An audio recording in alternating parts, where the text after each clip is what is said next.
हरे कृष्णा राधे राधे दोस्तों, आप सभी का मेरे इस YouTube चैनल में हार्दिक स्वागत है। आप सभी को विशाख पूर्णिमा की हार्दिक शुभकामनाएं। विशाख पूर्णिमा विशाख मास का अंतिम दिन है और आज के दिन सुबह सूर्योदय से पूर्व स्नान करना, पूजा पाठ करना और भगवान विष्णु जी के निमित्त दान करना और इसी के साथ साथ यमराज जी के निमित्त दान करना बेहद ही शुभ फलदायी माना जाता है। आज के दिन इस पूर्णिमा तिथि पर अगर आप अभी तक कोई जप तप पूजा पाठ ना कर पाए हो तो इस तिथि पर ज्यादा से ज्यादा आपको पूजा पाठ जप तप करना चाहिए। यथा संख्या में आज के दिन जल का दान करना बेहद ही उत्तम है। अगर आपकी समर्था है तो आज के दिन आपको मीठा शरबत दान करना चाहिए। इससे भगवान विष्णु जी की प्राप्ति होती है और स्वर्ग लोक में यही दान आपको उसके रूप में मिलता है। और आज के दिन अगर आप विशाख पूर्णिमा पर भगवान विष्णु जी के साथ साथ माँ लक्ष्मी की भी उपासना करते हैं तो आपको अनंत गुणों फलों की भी प्राप्ति भी होती है। तो आज के दिन को आपको इधर उधर नहीं करना चाहिए। इसका ज्यादा से ज्यादा स्नान दान पूजा पाठ में ही इस्तेमाल करना चाहिए। आज के दिन जितना हो सके जप तप में ही अपना ध्यान लगाना चाहिए, क्योंकि आज के दिन किया गया कोई भी कार्य पूजा पाठ आपको आपके पापों का नाश करता है और पुण्य की बढ़ोतरी करता है। इसीलिए आज के दिन को ऐसे ही मत जाने दीजिए। और आज वैशाख मास स्नान का अध्यापन भी है। आज वैशाख मास का आखिरी स्नान किया जाएगा। इसीलिए आज के दिन इस दिन को आप बेहतर बनाने के लिए भगवान शिव शिव की भी साथ में कृपा पाने के लिए आज के दिन आपको सूर्योदय से पूर्व स्नान करना और अपनी समर्था के हिसाब से दान अवश्य ही कुछ ना कुछ करना चाहिए। आज मैं आपको विशाख मास महात्म का अंतिम अध्याय 30वां अध्याय श्रवण करवा रही हूँ। इसके पहले के 29 अध्याय मेरे चैनल पर अपलोड है, आप वहां पर जाकर सुन सकते हैं। और कल से ज्येष्ठ मास प्रारंभ हो रहा है, तो अब से आपको ज्येष्ठ मास की कथाएं सुनने को मिलेंगी। तो चलिए आज हम विशाख मास का 30वां अध्याय श्रवण करते हैं। तो चलिए वीडियो शुरू करते हैं। आगे श्रुदेव जी कहते हैं कि तदनंतर व्यास सहित शंख मुनि ने विस्मित होकर सर्प से पूछा कि तुम कौन हो और तुम्हारी ये दशा तुम्हें कैसे प्राप्त हुई थी। तो सर्प ने कहा कि पूर्व जन्म में मैं प्रयाग का एक ब्राह्मण था। मेरे पिता का नाम कुशीद मुनि और मेरा नाम रोचन था। मैं धनवान अनेक पुत्रों का पिता और सदैव ही अभिमान से मैं दूषित था। बैठे बैठे बहुत बकवाद किया करता था। बैठना सोना नींद लेना मैथुन करना जुआ खेलना लोगों की बातें करना और सूद लेना यही मेरे व्यापार थे। मैं लोक निंदा से डरकर नाम मात्र के शुभ कर्म करता था, वो भी दम यानी कि घमंड के साथ। उन कर्मों में भी मेरी श्रद्धा नहीं होती थी। इस प्रकार मुझ दुष्ट और दुर्बुद्धि के कितने ही वर्ष बीत गए। तदनंतर इसी तरह विशाख मास में जयंत नामक ब्राह्मण प्रयाग क्षेत्र में निवास करने वाले पुण्य आत्मा द्विजों को विशाख मास के धर्म सुनाने लगे। स्त्री पुरुष क्षत्रिय वैश्य और शूद्र सहस्त्रों श्रोता प्रातःकाल स्नान करके अविनाशी भगवान विष्णु की पूजा के पश्चात प्रतिदिन ब्राह्मण जयंत की कही हुई कथा सुनते। वे सभी पवित्र एवं मौन होकर उस भागवत कथा में अनुरक्त रहते थे। एक दिन मैं भी उत्सुकता के कारण वहां क्या हो रहा है ये देखने की इच्छा से श्रोताओं की उस मंडली में जा बैठा। मेरे मस्तक पर पगड़ी बंधी थी, इसलिए मैंने नमस्कार तक नहीं किया। संसारी वार्तालाप में अनुरुक्त हो कथा में विघन डालने लगा। कभी मैं कपड़े फैलाता, कभी किसी की निंदा करता और कभी जोर से हंस पड़ता था। जब तक कथा समाप्त हुई तब तक मैंने इसी प्रकार अपना समय बिताया। तत्पश्चात दूसरे दिन सन्निपात रोग से मेरी मृत्यु हो गई। सन्निपात एक ऐसी शारीरिक समस्या है जिसमें कि आयुर्वेद के अनुसार वात पित्त व कफ तीनों ही बढ़ जाते हैं, जिसके कारण व्यक्ति अपना मानसिक एवं शारीरिक संतुलन भी खो देता है। मैं तपाए हुए शीशे के जल से भरे हुए हलाहल नरक में डाल दिया गया और 14 मनवंतरों तक वहां यातना भोगता रहा। उसके बाद 84 लाख योनियों में कर्मश जन्म लेता रहा और मरता हुआ। मैं इस समय भी क्रूर तमोगुणी सर्प होकर इस वृक्ष के खोखले में निवास करता था। मुने सौभाग्यवश आपके मुखराबंद से निकली हुई अमृतमयी कथा को मैंने अपने दोनों नेत्रों से सुना, जिससे तत्काल मेरे सारे पाप नष्ट हो गए। मुनिश्रेष्ठ, मैं नहीं जानता कि आप किस जन्म के मेरे बंधु हैं, क्योंकि मैंने कभी किसी का भी उपकार नहीं किया। किया है तो भी मुझे आपकी कृपा मिली। जिनका चित्त समान है, जो सब प्राणियों पर दया करने वाले साधु पुरुष हैं, उनमें परोपकार की स्वाभाविक प्रवृत्ति होती है। उनकी कभी भी किसी के प्रति विपरीत बुद्धि नहीं होती। आज आप मुझ पर कृपा कीजिए जिससे कि मेरी बुद्धि धर्म में लगे। देवादिदेव भगवान विष्णु को मैं कभी भी भूलूं ना और साधु चरित्र वाले महापुरुषों का सदा ही संग प्राप्त करता रहूं। जो लोग मद से अंधे हो रहे हो, उनके लिए एकमात्र दरिद्रता ही उत्तम अंजन यानी काजल है। इस प्रकार नाना भांति से स्तुति करके रोचन ने बार बार ऋषि शंख को प्रणाम किया और हाथ जोड़कर चुपचाप उनके आगे खड़े हो गए। तब ऋषि शंख ने कहा, ब्राह्मण, तुमने विशाख मास और भगवान विष्णु का महत्व सुना है। इससे उसी क्षण तुम्हारा सारा बंधन नष्ट हो गया। दृश्रेष्ठ, परिहास, भय, क्रोध, द्वेष, कामना अथवा स्नेह से भी एक बार भगवान विष्णु जी के पापहारी नाम का उच्चारण करके बड़े ही भरे पापी भी रोग शोक रहित हो बैकुंठ धाम में चले जाते हैं। और फिर जो श्रद्धा से युक्त हो, क्रोध और इंद्रियों को जीतकर सबके प्रति दया भाव रखते हुए भगवान की कथा सुनते हैं, वे उनके लोक में जाते हैं। इस विषय में तो कहना ही क्या है। कितने ही मनुष्य केवल भक्ति के बल से एकमात्र भगवान की कथा वार्ता में तत्पर हो, अन्य सब धर्मों का त्याग कर देने पर भी भगवान विष्णु जी के परम पद को भी पा लेते हैं।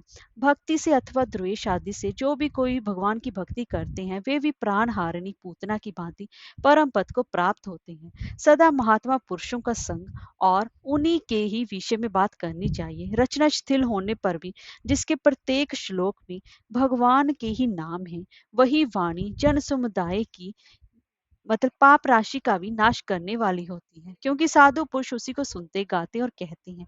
जब भगवान किसी से कष्ट साधे सेवा नहीं चाहते, आसन आदि विशेष उपकरणों की इच्छा नहीं रखते तथा सुंदर रूप और जवानी नहीं चाहिए, अपितु एक बार भी स्मरण लेने पर भी अपना परम प्रकाश में बैकुंठ धाम दे डालते हैं, उन दयालु भगवान को छोड़कर मनुष्य किसकी शरण में जाए। तो इसीलिए उन्हें रोग शोक से रहित चित्त द्वारा चिंतन करने योग्य अव्यक्त ध्यान निधान भक्त वत्सल भगवान नारायण की शरण में जाओ। महामते, विशाख मास में कहे हुए इन सब धर्मों का पालन करो, उससे प्रसन्न होकर भगवान जगन्नाथ तुम्हारा कल्याण करेंगे। ऐसा कहकर शंख मुनि व्याध की ओर देखकर चुप हो गए। तब उस दिव्य पुरुष ने पुनः इस प्रकार कहा कि मुनि, मैं धन्य हूँ, आप जैसे महात्मा दयालु महात्मा ने मुझ पर अनुग्रह किया है। मेरी इस कुछ जोनी को दूर हो गई है और अब मैं परम गति को प्राप्त हो रहा हूँ। ये भी मेरे लिए बड़े ही सौभाग्य की बात है। यूं कहकर दिव्य पुरुष ने शंख मुनि की परिक्रमा की तथा उनकी आज्ञा लेकर वह दिव्य लोक को चला गया। तदनंतर संध्या हो गई। व्याध ने ऋषि शंख को अपनी सेवा से संतुष्ट किया। उन्होंने सायंकाल की संध्या उपासना करके शेष रात्रि भगवान के लीला अवतारों की कथा वार्ता द्वारा रात व्यतीत करके शंख मुनि ब्रह्म मुहूर्त में उठे और दोनों पैर धर धोकर मौन भाव से तारक ब्रह्म का ध्यान करने लगे। तत्पश्चात शौच आदि क्रिया से निवृत्त होकर विशाख मास में सूर्योदय से पहले स्नान किया और संध्या तर्पण आदि सब कर्म समाप्त करके उन्होंने हर्ष युक्त हृदय से व्याध को बुलाया और बुलाकर उसे राम इस दो अक्षर वाले नाम का उपदेश दिया, जो वेद से भी अधिक शुभ कारक है। उपदेश देकर इस प्रकार कहा, भगवान विष्णु का एक एक नाम भी संपूर्ण वेदों से अधिक महत्वशाली माना गया है। ऐसे अनंत नामों से अधिक है भगवान विष्णु का उस सहस्त्र नाम के समान राम नाम माना गया। इसलिए हे व्याध, तुम निरंतर राम नाम का जप करो और मृत्यु पर्यंत मेरे बताए हुए धर्मों का पालन करते रहो। इस धर्म के प्रभाव से तुम्हारा वाल्मीकि में दूसरा जन्म होगा और तुम इस पृथ्वी पर वाल्मीकि ऋषि के नाम से भी प्रसिद्ध होगी। व्याध को ऐसा वचन देकर मुनिवर शंख ने दक्षिण दिशा को प्रस्थान किया। व्याध ने भी शंख मुनि की परिक्रमा करके बार बार उनके चरणों में प्रणाम किया और जब तक वे दिखाई दिए तब तक उन्हीं की ओर देखता रहा। फिर उसने अति योग्य वेशौखत धर्मों का पालन किया। जंगली कैथ, कटहल, जामुन, आम आदि के फलों की राह चलने वाले थके मांदे पथिकों को वह भोजन कराता था। जूता, चंदन, छाता, पंखा आदि के द्वारा तथा बालू के बिछावन और छाया आदि की व्यवस्था से पथिकों के परिश्रम और पसीने का निवारण करता था। प्रातः काल स्नान करके रात दिन भगवान राम का जप करता रहता था। इस प्रकार धर्म अनुष्ठान करके वह दूसरे जन्म में वाल्मीकि का पुत्र हुआ। उस समय वह महायशस्वी वाल्मीकि के नाम से विख्यात हुआ। उन्हीं वाल्मीकि जी ने अपने मनोहर प्रबंध रचना द्वारा संसार में दिव्य राम कथा को प्रकाशित किया, जो समस्त कर्म बंधनों का उच्छेद करने वाली है। श्रुतदेव जी बोले, मिथिलापति देखो, विशाख का महत्व कैसा ऐश्वर्य प्रदान करने वाला है, जिससे कि एक व्याध भी परम दुर्लभ ऋषि भाव को प्राप्त हो गया। विशाख मास में व्याध के सिर्फ जूता दान करने से दुर्लभ ऋषि तब प्राप्त हुआ। ये रोमांचकारी उपख्यान सब पापों का नाश करने वाला है। जो इसे सुनता है और सुनाता है, वह पुण्य माता के सदन का दूध पीने वाला नहीं होता। उसे मोक्ष प्राप्त होकर उसका संसार में फिर जन्म नहीं होगा। इस महात्म को पूरी पूरी रीति से वर्णन करने की समर्था तो ब्रह्मा जी की भी नहीं है। पहले कैलाश के शिखर पर बैठकर पार्वती जी ने महादेव जी से पूछा। तब महादेव जी 100 वर्ष तक यही कथा कहते रहे, तो भी पूरी ना हुई। तब असमर्थ हो चुप हो गए और विशाख मास की उत्तम महात्म का पूरा पूरा वर्णन रोग शोक से रहित जगदीश्वर भगवान नारायण के सिवा दूसरा कौन कर सकता है। पहले सब ऋषियों ने मनुष्य की हित की कामना से थोड़ा थोड़ा विशाख महात्म वर्णन किया, परंतु हे राजन, किसी ने भी अंत नहीं पाया। असमर्थ होकर सब बैठ गए। तुम भी विशाख मास में दान आदि उत्तम कर्म का अनुष्ठान करो, इससे निश्चय ही तुम्हें भोग और मोक्ष की प्राप्ति होगी। इस प्रकार मिथिलापति जनक को उपदेश देकर श्रुतदेव जी ने उनकी अनुमति ले वहां से जाने का विचार किया और वस्त्र, आभूषण, गो, भूमि, तिल और सुवर्ण आदि से उनकी पूजा और वंदना करके राजा ने उनकी परिक्रमा की। तत्पश्चात उनसे विदा हो महोत्सवी परम यशस्वी श्रुतदेव जी संतुष्ट हो प्रसन्नता पूर्वक वहां से अपने स्थान को चले गए। राजा ने विशाख धर्म का पालन करके मोक्ष की प्राप्ति की। इतनी कथा कहने के बाद नारद जी कहते हैं कि हे राजा अम्बरीश, यह उत्तम उपख्यान मैंने तुम्हें सुनाया है, जो कि सब पापों का नाश करने वाला तथा संपूर्ण संपत्तियों को देने वाला है। इससे मनुष्य भुक्ति, मुक्ति, ज्ञान में मोक्ष पाता है। नारद जी का वचन सुनकर महायशस्वी राजा अम्बरीश मन ही मन बहुत प्रसन्न हुए। उन्होंने ब्रह्म जगत के व्यापारों से निर्वृत्त होकर मुनि को साष्टांग प्रणाम किया और अपने संपूर्ण वैभवों से उनकी पूजा की। तत्पश्चात उनसे विदा लेकर देवर्षि नारद जी दूसरे लोक में चले गए और दक्ष प्रजापति के शाप से वह एक स्थान पर ज्यादा देर तक ठहर नहीं सकते थे। राजर्षि अम्बरीश भी नारद जी के बताए हुए सब धर्मों का अनुष्ठान करके निर्गुण परम ब्रह्म परमात्मा में विलीन हो गए। इतनी कथा कहकर सूत जी बोले, जो कोई इस पाप नाशक व पुण्य वर्धक उपख्यान को सुनता या फिर पढ़ता है, वह परम गति को प्राप्त होता है। जिनके घर में ये लिखी हुई पुस्तक रहती है, उनके हाथ में मुक्ति आ जाती है। फिर जो सदा इसके श्रवण में मन लगा के रखते हैं, उनके लिए तो बस कहना ही क्या है। तो ये थी विशाख मास की कथा।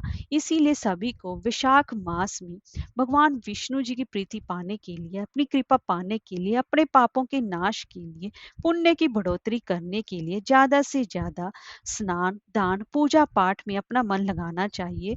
और इसमें विशाख मास में जल का दान को सबसे उत्तम माना गया है। इसलिए यथा संख्या में जल का दान, समर्था होने पर शरबत का दान करना चाहिए। कल से आपको ज्येष्ठ मास की कथाएं सुनने को मिलेंगी। हरे कृष्णा, राधे राधे।